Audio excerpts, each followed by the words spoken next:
It's my pleasure to introduce the first speaker, Soghoian from ACLU, who is going to speak about Don't Forget Little Brother.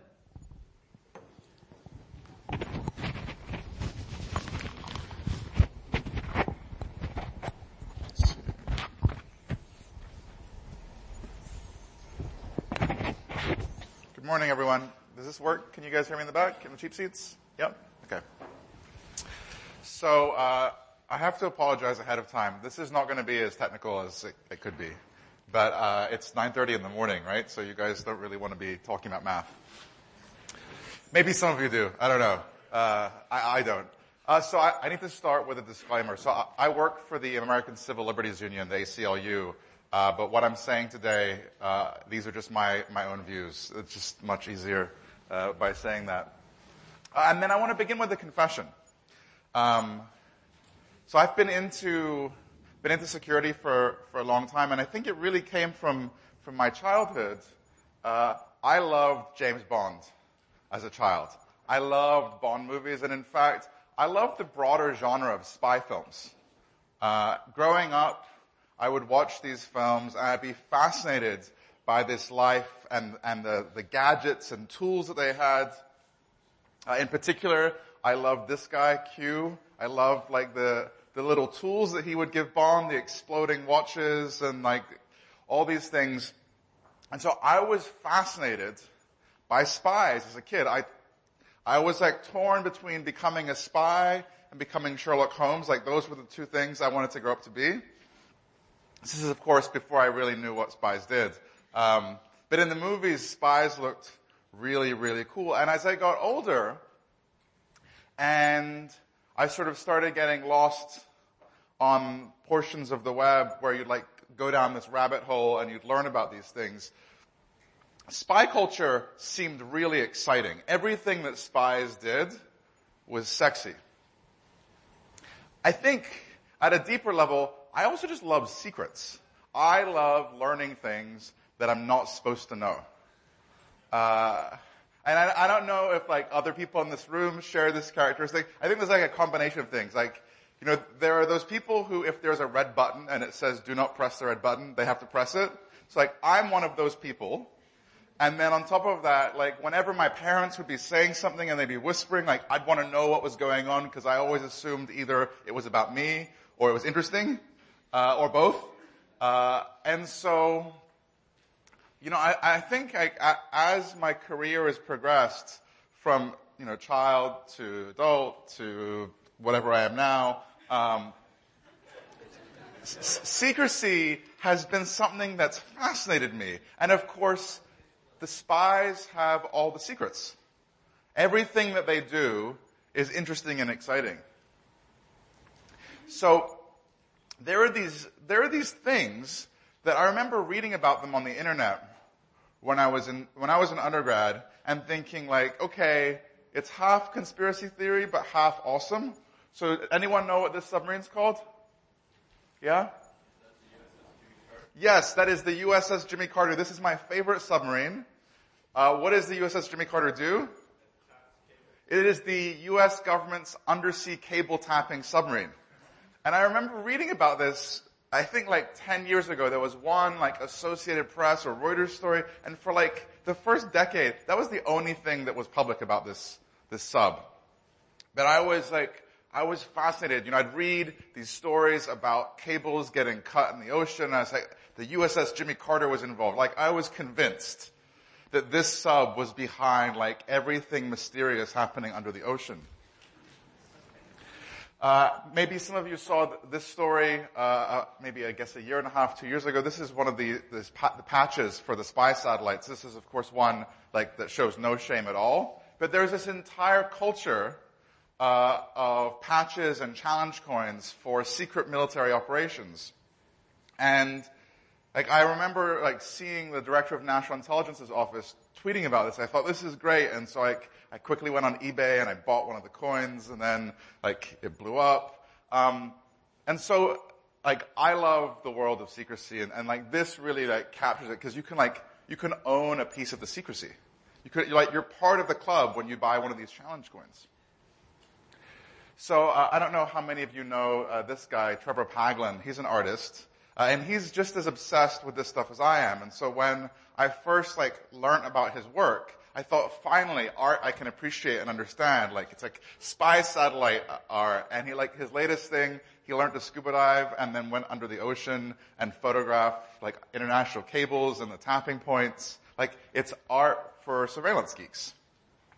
And so really, the only reason I'm telling you about Trevor, if you don't already know him, is everything that Trevor, or a lot of what Trevor exhibits, it's secrecy. It's showing us the things that the government has kept from us, but showing us these breadcrumbs that are not classified, the patches, the cable landing stations, the photographs and hats of the submarine crews, right? We have enough to know that this secrecy, this world of secrecy exists. So, when I started graduate school and I started this computer security curricula, I was at Johns Hopkins, which is just down the street from Fort Meade. The NSA's headquarters is probably 25 minutes from my university campus. Half of my classmates ended up going to work at NSA. They were just the local employer. We were one of many NSA certified centers of excellence. NSA was spreading around all this money to create the next generation of cyber warriors. And at the time, I didn't really know a lot about NSA other than the fact that when you drive on the highway, you'd see a sign saying, Fort Meade, the National Security Agency. And, when I first started really getting into computer security, I guess 2003, 2004, we knew what NSA was, but most of the computer security papers that were published at conferences in our community, they didn't list NSA as the adversary. I remember when I first started going to PETS, the threat model was always, okay, you want to protect Chinese dissidents online. It's the Chinese government was enemy number one, even though this thing was just down the street from me. And so it's taken a while for NSA to become the big threat actor that we're worried about. But it makes sense now, right? Because NSA has a huge budget, and they're super sexy. This is, I think $10+ billion a year budget. They hire all these computer scientists, all these cryptographers, and they get to do really cool stuff. And looking through the Snowden documents, which every time a Snowden document comes out, I'm reading it, and I try and put myself in the shoes of the people who produce these PowerPoint slides, and I realize they're just like us. In many ways, except they have all the tools and resources that we don't have, and then permission to do everything that we're not allowed to do. But I really sort of understand them, but once the NSA sort of really hit my radar, I became also obsessed with the NSA. And, Phil Rogaway in his speech that he gave last week, he sort of called out this community for these cutesy Alice and Bob things, and maybe we should be using something really, really scary for what NSA does, right? Instead of Malice or Eve, because what they do is not cute. What they do is really, really serious. And as these disclosures have come out, as we've learned what the NSA has done, right, their capabilities are truly terrifying. Terrifying in their scale, in the resources they have, in their determination to do whatever they can to get the job done. And so, from a computer security standpoint from this adversarial model of Alice versus Eve, the NSA is a super exciting threat. If you really like the idea of fighting against an adversary, the NSA is a really, really exciting adversary to fight against because it has all the power and all the money and all the access. And so, once Ed released the information he released to the press, and we started to learn more about what NSA was doing, of course, it was both terrifying and it was both exciting. I think for those of us who had been paranoid for a while, the Snowden disclosures were a bit of a I told you so moment. Right? Oh, I wasn't crazy. Yes, I was paranoid, but I was right to be paranoid. And everything that I said they were doing. And I feel like probably a large number of people in the room are that way. Those of you who have, gone out to dinner with friends and refused to leave your bags and your laptops in your hotel rooms. And your friends are like, why won't you leave your or why won't you leave your laptop behind? And you say, well, there's this thing, called an evil maid attack, where they can steal your stuff or put malware on your device. And they say, oh, ha ha ha, you don't have to worry about that. And then you learn, there's a dedicated team that does black bag jobs and evil maid attacks. And every single thing that has come out in some way has reinforced my previous paranoia, and I suspect the paranoia of many of you.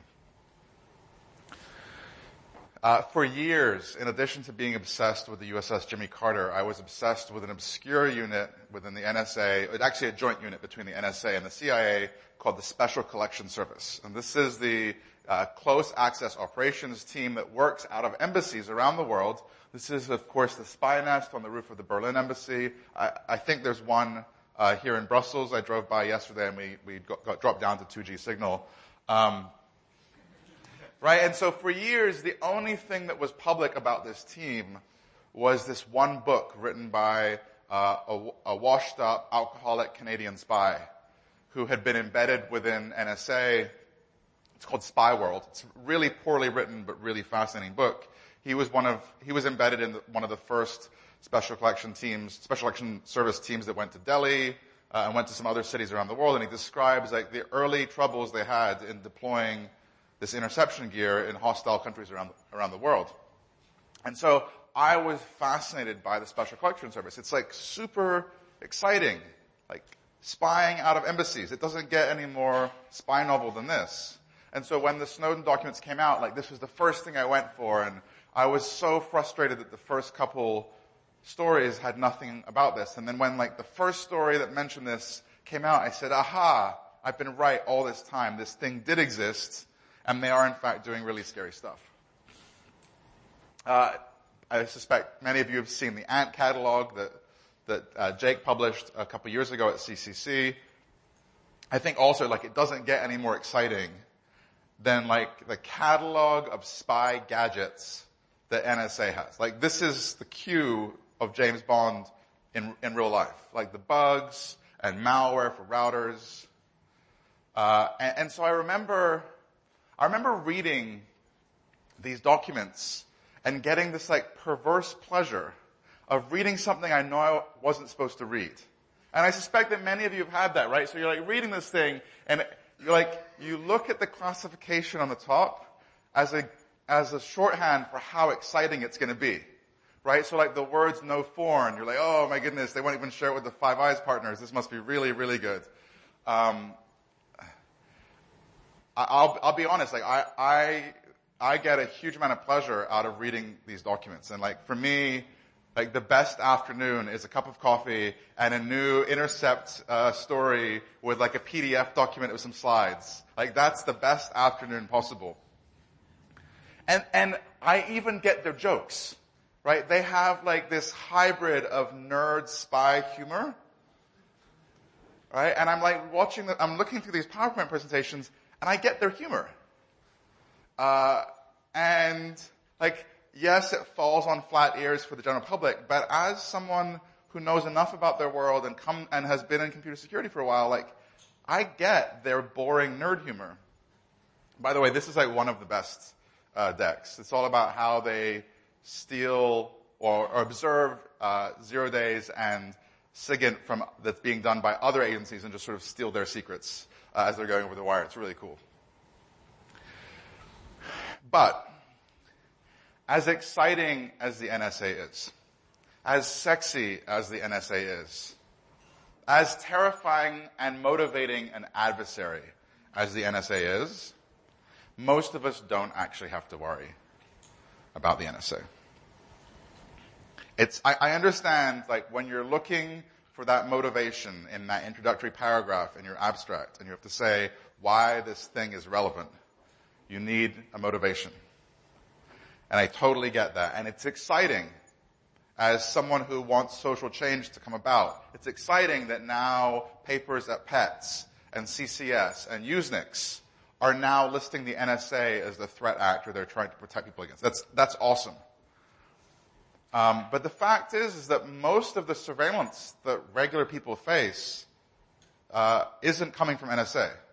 And I'm not here to diminish the threat posed by NSA. I'm not here to say that, like, their subversion of cryptographic standards isn't fucked up. I'm not here to say that we should, like, allow them to subvert those standards, or we should not be on the lookout for, their interdiction program. What they do is terrifying, and we should be doing everything we can to design systems to protect against that. But I don't think we should lose focus about who the main surveillance threat is. And someone's going to say, it's Google, and that's probably right. But I'm not talking about Google today either. Right? For most people, law enforcement is a threat. And I'm actually, like, violating Phil Rogoway's rule here, right? Like, I shouldn't be using a smiling cartoon character. Although, like, I actually really like Officer Barbrady. I think he captures a lot about law enforcement that interests me, which is, like, he sort of means well, but he somehow messes it up in execution and ends up shooting people. I don't know if you guys have seen, like, the most recent episode of South Park. Right? For most people, the civil liberties violations that take place in their lives, the acts of violence that will be committed by the state against them will not be by the NSA. The NSA doesn't drop bombs, although, of course, as Mike Hayden says, we kill people based on metadata, but the NSA itself doesn't kill anyone. NSA doesn't shoot anyone. The NSA doesn't run black sites. They don't torture people. They just spy. Whereas your average person's encounter with the state will be through law enforcement. Your average person, particularly in the United States, where police violence is, of course, a big topic right now, the average person isn't going to get shot by the spy community. You're going to get shot by your local police department. You're going to be beaten by your local police department. It's the Chicago Police Department that runs a black site where defendants disappear into it and don't get to see their lawyers. Right? It's local police who are abusing their authority. It's local police who are inflicting violence on people who've done nothing to justify that violence. And it's local police who are using military-grade surveillance technology in our communities. Right? Whether it's license plate readers, or drones, or IMSI catchers. These are technologies that were designed for the battlefield, pioneered by the intelligence community, and then once the costs sort of dropped down and the false positive rate dropped a bit, then they were flooded into our state and local law enforcement agencies, both in the United States, but also around in Europe and in other parts of the world. You are far more likely to be spied on if you're not living in Afghanistan or Yemen by a drone by your local law enforcement agency than you are by the U.S. military or the National Security Agency. Right? And so when you think about the threat actor that you have to worry about, when you think about, public enemy number one to the computer security community, it's not Mike Rogers. Now, to be clear, he does look like a Bond villain, and he might act like one. But that doesn't mean that we should focus on him. If anything, we should be focusing on this guy instead, the FBI Director Jim Comey. We have to remember, the FBI is the domestic face of the National Security Agency. It was the FBI that wiretapped Martin Luther King, one of our most important civil rights leaders, and tried to convince him to kill himself with a threat of revealing a recording of him engaging in a sexual liaison outside of his marriage. When the U.S. government wants to spy on a foreign embassy in Washington, D.C., and send lasers through, a window pane to figure out the conversations taking place inside, that's not the NSA. That's the FBI. I'm sure you've all heard of PRISM, the program in which the NSA gets data about non-Americans that's held by U.S. companies. While the data is transmitted to NSA, the application to the court comes from the FBI. The FBI is the domestic face of the NSA. It's not the NSA that's asking for crypto backdoors this time around. It's the FBI. Right? It's the FBI that has the dedicated team of agents that do nothing but hack into criminals' computers. The NSA, for sure, has a dedicated team of people who hack, a much bigger team, but they're not focused domestically. So, we're sort of right now either in the middle of or in the early stages, depending on how you view it, of the second crypto wars. I think when I was younger and more foolish, I think I dreamed of the day when politicians would be talking about my issues. And I guess I should have been more careful about what I dreamed about, because it's super exciting that Cameron and Obama and Clinton and Comey are all talking about encryption. But of course, they're talking about it in the wrong way. They're talking about encryption as the threat, as a technology that has to be tamed. But the fact that we're even at this point, the fact that we're now at a point where leaders of some of the most powerful countries in the world are talking about encryption, that's because we've won. Right? The first crypto wars was about the potential availability of encryption. Right? When you look and you read the speeches by Louis Freeh, who was the FBI director at the time, what he was talking about was the prospect of a future where people could use encryption. What he was talking about was, what if people download PGP and start using it? So of course that never happened. And that wasn't because of the success of the laws or because Congress successfully demonized encryption technology. It was because the encryption technology was too difficult to use. Right? The first crypto wars was about the government's fear that people would use encryption. And the second crypto wars, the one we're in right now, is governments coping with the fact that people are using encryption. It's the consequence of 1 billion people having end-to-end encryption. And when you think about who is impacted by things like WhatsApp or Signal or FaceTime or iMessage, it's not the NSA.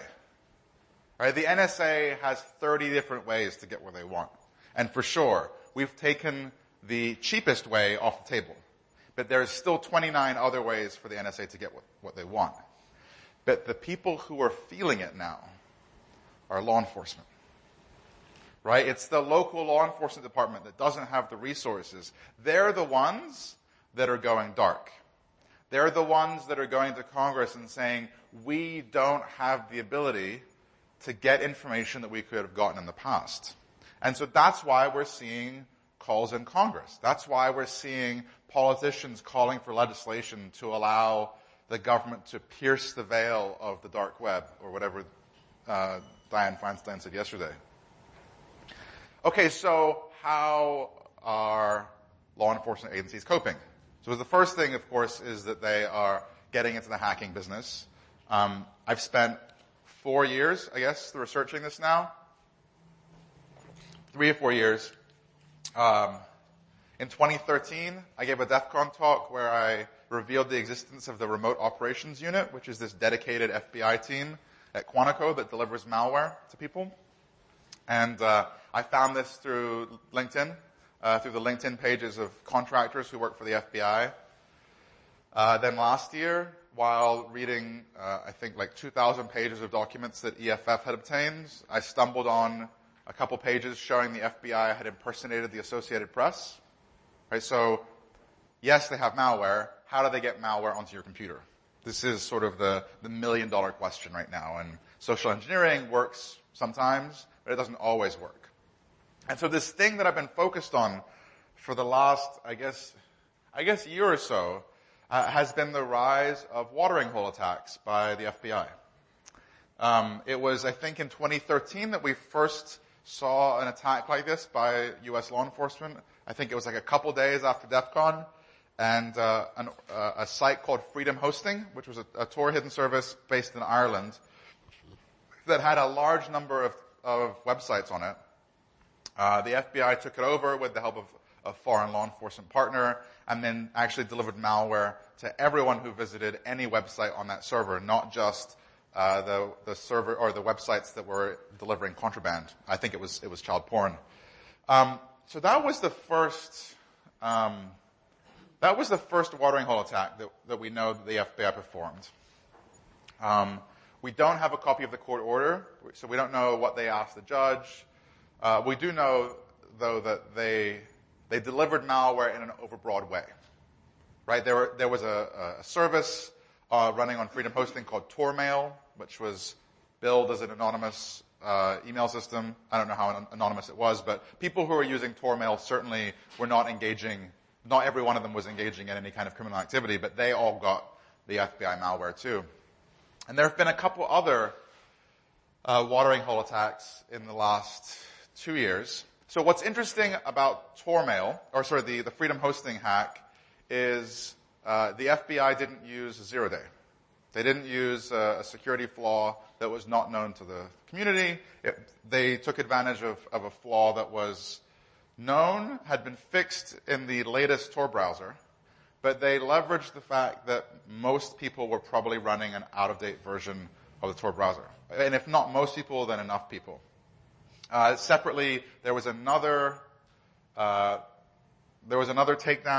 or rather another watering hole attack maybe a year and a half ago, and that one used Metasploit. And I forget what it's something like the uncloaking engine by H.D. Moore. But it was a flash vulnerability that was known about for years. And I think you had to toggle some non-standard setting in the Tor browser to even be vulnerable. But enough people got hit. So this summer, we learned that there had been another watering hole attack that the FBI had performed. This time targeting a website called Playpen, which was a child porn forum. With 215,000 registered users. So full disclosure, I'm actually volunteering for 2 of the defendants in this case in my spare time. Not because I'm particularly sympathetic to the defendants, and reading the filings in the case is it's pretty rough. I mean, it's way rougher for the people involved, the people who are victimized, but it's not fun reading. But I want to learn about how the FBI is hacking.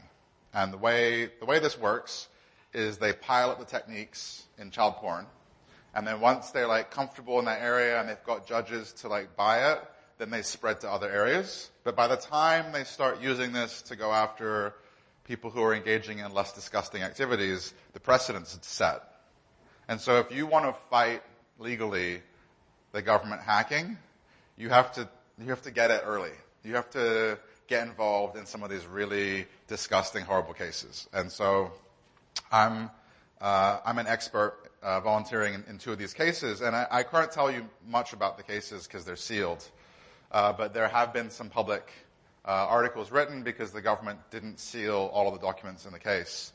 But what I want to emphasize, the thing that's most troubling and the thing that drew me to this case, is you have the government getting an order from a judge, a single order from a judge, authorizing them to hack anyone who visits a particular website.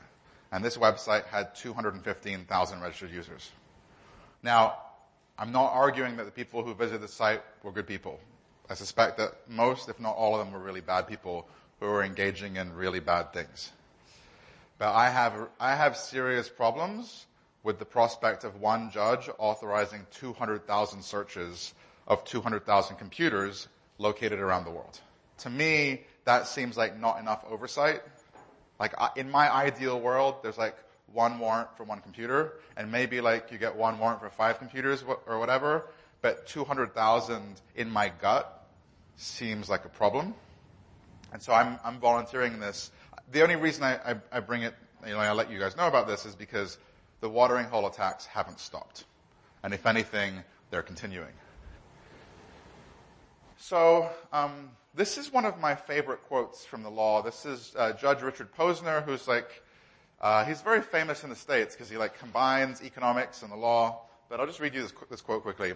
Technological progress poses a threat to privacy by enabling an extent of surveillance that in earlier times would have been prohibitively expensive.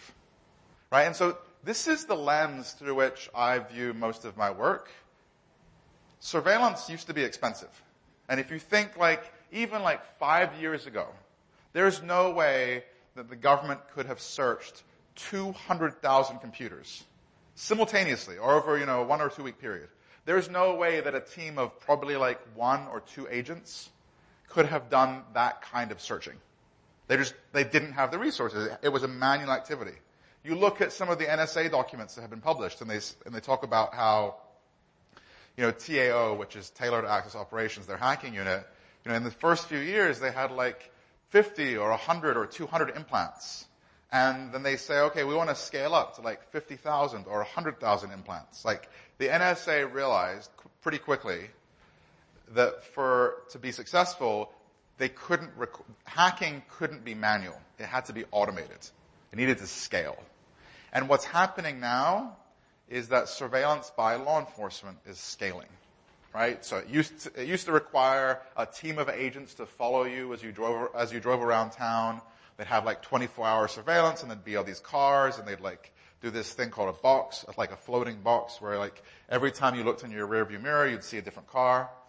That's really expensive. Those agents are expensive. They need benefits. They need bathroom breaks. And so there are only so many FBI agents that can track someone. But when they can track us using our cell phones, suddenly they can track 1,000 people, or 10,000 people, or 100,000 people, all with one officer. And so the reason I'm drawn to this stuff, and the reason I think about this in economic terms, is that the cost of surveillance has plunged through the floor in recent years. And in particular, the marginal cost of surveillance has dropped. Right? So the cost of spying on one more person, the cost of hacking one more Tor browser is essentially free. Once they have their payload embedded in the web page, it doesn't cost them any more money to hack a few more computers. All right, so what's the pushback? What's our community doing to make hacking at scale more difficult? So this summer, the Tor project announced and made available an automatic security update mechanism. So in the 5.x series of the Tor browser, if you're using 5 and above, you now have automatic updates. So from this point forward, you should be good. So you can imagine for the FBI, this was probably really, really bad news. Right? They've been able to reliably hack a good percentage of Tor users without ever having to use a zero-day.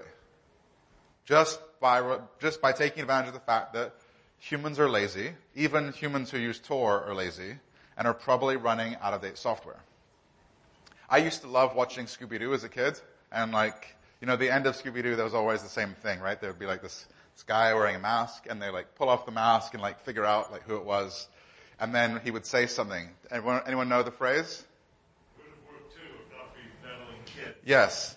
Right? And so I sort of feel that with this auto update mechanism, the Tor project people are like the meddling kids. Right? They are sticking their thumb in the nose of the remote operations unit at the FBI. Now, they're not intentionally targeting the FBI, but by rolling out automatic updates to users, they are in fact making bulk hacking more expensive. Now the FBI needs 0 days. So again, you can imagine that at the remote operations unit at Quantico, they're probably upset. And the Dutch police, I think, have a hacking team of some kind, so they're probably mad. And the National Crime Agency in the UK are probably not so happy as well. And so it wasn't actually that surprising this week, I think just 2 days ago, when she was described in the Washington Post as the queen of domestic surveillance, Amy Hess, the head of the FBI's Operational Technology Division, acknowledged for the first time ever that the FBI uses 0 days. Pretty big news. I mean, not surprising, right? When you think about the high-profile nature of the dark web threat, when you think about the politicians that are calling on the government to take action, when you think about the senior officials who've written letters to the Attorney General and the FBI Director saying you have to do something about the dark web, it's not surprising that the government then starts using everything at their disposal. So they are using 0 days now, which will allow them to successfully compromise users who are running the latest version of the Tor browser. And so, this is an arms race. I think we should be clear about that. We have defensive technology. They have offensive technology. For a long time, their offensive technology didn't have to be that good, right? Our communications were going over the internet in plain text. We were running out-of-date, insecure, crappy software. They didn't have to work that hard. And because they didn't have to work that hard, they could instead focus their resources on scaling up. And then what do? Well, we suddenly start using encryption in bulk. We are using TLS for our email and for our social networking sites. We're using end-to-end encryption for voice and video and text. And then we're now getting automatic updates, whether in our operating systems or our web browsers or in software like Tor. And so, the arms race, both sides are advancing. But although we like to think about our adversary as being this $10 billion Leviathan, they're not, right? Our adversary is Officer Barbrady. And Officer Barbrady has a limited budget. Officer Barbrady doesn't have money for a new 0 day every week. Officer Barbrady doesn't have the money for 9 0 days to break out of the Chrome sandbox. Right? The FBI might, but local law enforcement do not. Local law enforcement have very, very limited resources. And so the agents who are going to be the ones who are going to grab your cell phone from you at a protest, the agents who are going to be the ones that are going to throw tear gas at you or try and intimidate you into revealing your password, they don't have a lot of technical resources. They might have a Celebrite machine to clone phones, but that's thwarted if you're using up-to-date software on your cell phone and have a PIN number or password. They might have, Encase to do forensics on your laptop, but again, frustrated if you're using full disk encryption and a decent-length password. The adversaries who you're actually going to encounter don't have a huge amount of resources. And so, to conclude, the Snowden disclosures have been enlightening, have been fascinating, have been motivating. I think they've showed us that there has been too much low-hanging fruit, that the computer security community was too lazy for too long, it was too disengaged, that we allowed standards to be weak by design, that we allowed vendors to distribute crap, insecure software to users. I mean, there were some really important, harsh lessons to learn. But in a post-Snowden environment, let us not focus so much on the NSA that we forget about the threat that most people face. And let us not be so intimidated by the resources that big intelligence agencies have that we forget how easy and cheap it is to blind most of the surveillance that most people face most of the time.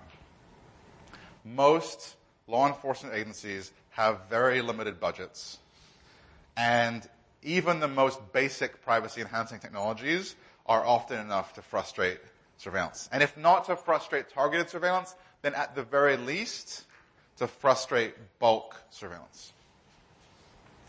So, for more than 100 years, the telephone companies have enabled surveillance of their customers' telephone communications. And that era of friendly enabled wiretapping enabled by partners who, are long buddies, that's coming to an end because of the availability and use of technologies like Signal and WhatsApp and FaceTime. We're actually making a difference through the default or mass deployment of this technology. We can make surveillance way more expensive, and what we can do is stop people showing up on the government's radar in the first place. So this technology is making a difference, and that's why the FBI is so unhappy. And so, to conclude, we can win this. We are winning this. the next year or two are probably not going to be that fun for those of us who are paying attention to policy. But ultimately, I think the best thing the government can hope for right now is pressuring big companies to stop deploying encryption, but they're not going to be able to ban it. And we already now know how to deliver usable encryption, which is something we didn't know how to do 15 or 20 years ago. Thank you.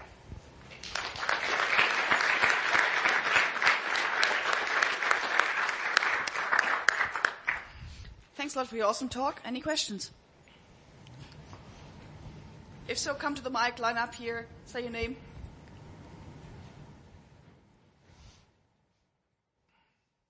Claudia Diaz from K11. I guess my question is, how long does it take for the really cool technologies done with the big budgets to trickle down to the little brother, as you call it?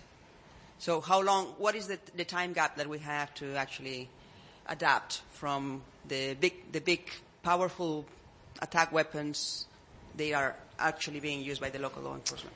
Yeah, I think it depends.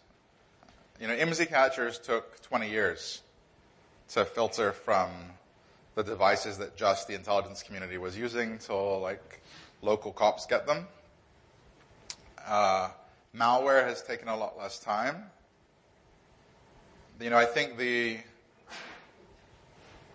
when it was just big defense contractors, then it took more time, right? So what happened was you had a company like Raytheon or Lockheed Martin who would saturate the military market first, and it was only once they had really tapped out that market that then they would petition the military and the intelligence community for permission to sell their older, crappier, less featureful equipment to law enforcement.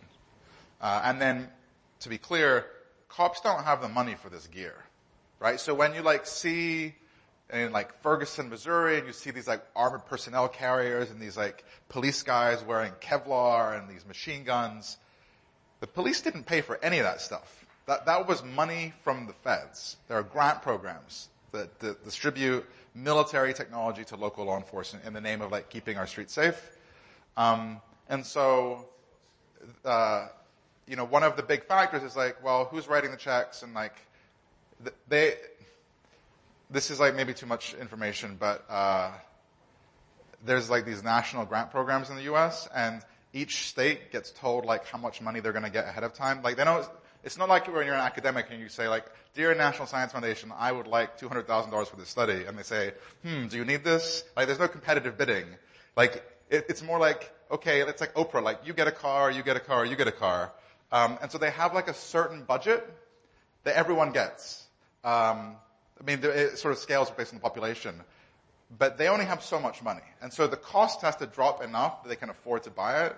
And if, a drone costs $1 million, then maybe, the NYPD and the LAPD get it. But until it's 50 or 100 grand, local cops aren't going to have it just because it's still too expensive. So I think it's about the price. And I think, when you look at the speed with which malware has trickled down, it's in part been because of the rise of this non-traditional industry, the hacking teams and Gammas of the world, who realized okay, Raytheon in the past sort of sold this for $5 million. We're going to sell it for $100,000, but we're going to sell it to every government. We're going to sell the same stuff to the Germans and the Sudanese and the Ethiopians, and we're going to make less money per sale, but the marginal cost of copying software is zero. So every new contract is free money.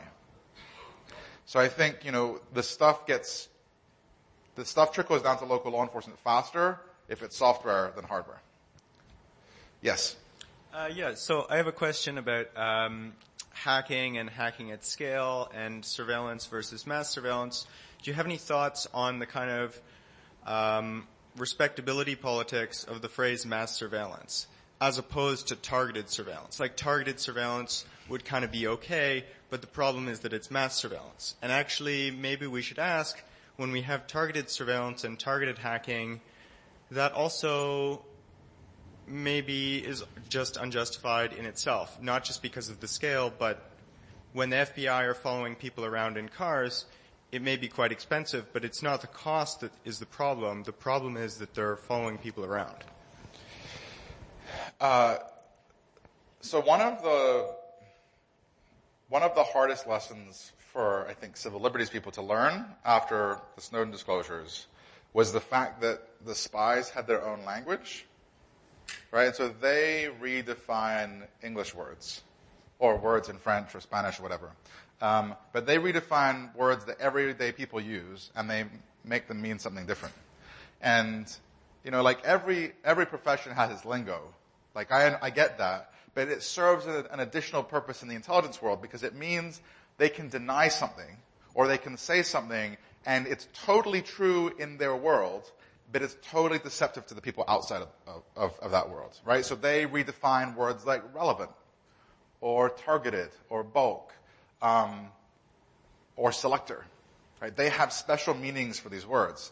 And so, there's in the debate in the UK over surveillance right now, like the thing that you can do that pisses off government officials the most, and I'm gonna confuse them. They have a different meaning for bulk and mass surveillance, and I forget which one. I think one of them means like everything, and another one just means a lot. And they flip out when you use the wrong word because they're like, no, we're not getting everything. We're just getting most stuff. Let's be honest now. Come on.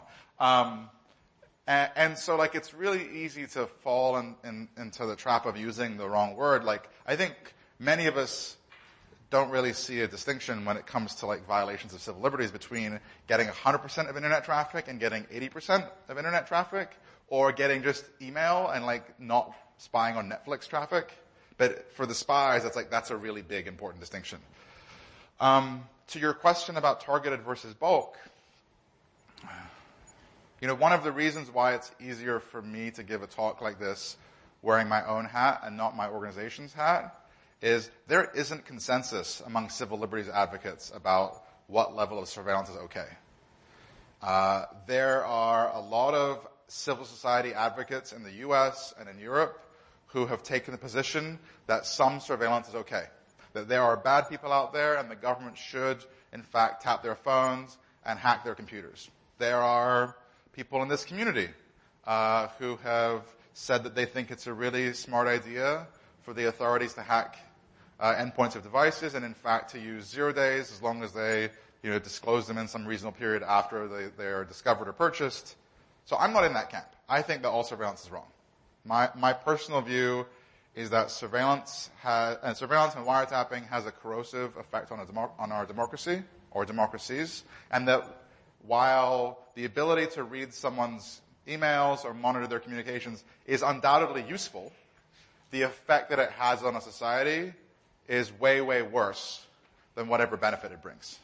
But that is not a widespread view among advocates. There are many advocates who say, so Privacy International, for example, sued the GCHQ not for hacking, but for hacking without a code of conduct. They said, if you're going to hack, you need to have rules. And so what did the UK government did? They published some rules, which is a step, because then the British are the first ones to even have a set of published rules for hacking. But I don't want the government hacking at all. But so, there isn't consensus. But I mean, the point is who is targeted by targeted surveillance? And we know that particular groups are disproportionately targeted by police. So what did you say? Oh, you used the question. So he says, who is targeted? Some groups are disproportionately targeted by the police. I think there's also this framing question, which is, pre-Snowden and even post-Snowden, the Western governments, but chiefly the Americans, have really said, we are using these tools to spy on bad people. We are going after terrorists. And then the British, the GCHQ actually goes after pedophiles too, so then they say, we're going after pedophiles and drug dealers. Every really bad person gets spied on by GCHQ. And so the rhetoric around the surveillance agencies is all about, we're spying on bad people. But then when you read the documents, turns out that's not just what they're doing, right? So the engineers at Belgacom, they weren't drug dealers or pedophiles. The engineers at Gemalto, they weren't criminals. They were regular engineers who had husbands and wives and kids, and they went home at night and they kissed their kids and put them to sleep. but they were useful. And I think one of the sort of the things that has really been eye-opening for me is showing the extent to which these surveillance tools are not just used to go after bad people, but to go after people who are interesting, to people who have information that helps governments do their jobs. And those people are systematically targeted too. All right, I think I'm being cut off. Thank you. Well, thank you very much.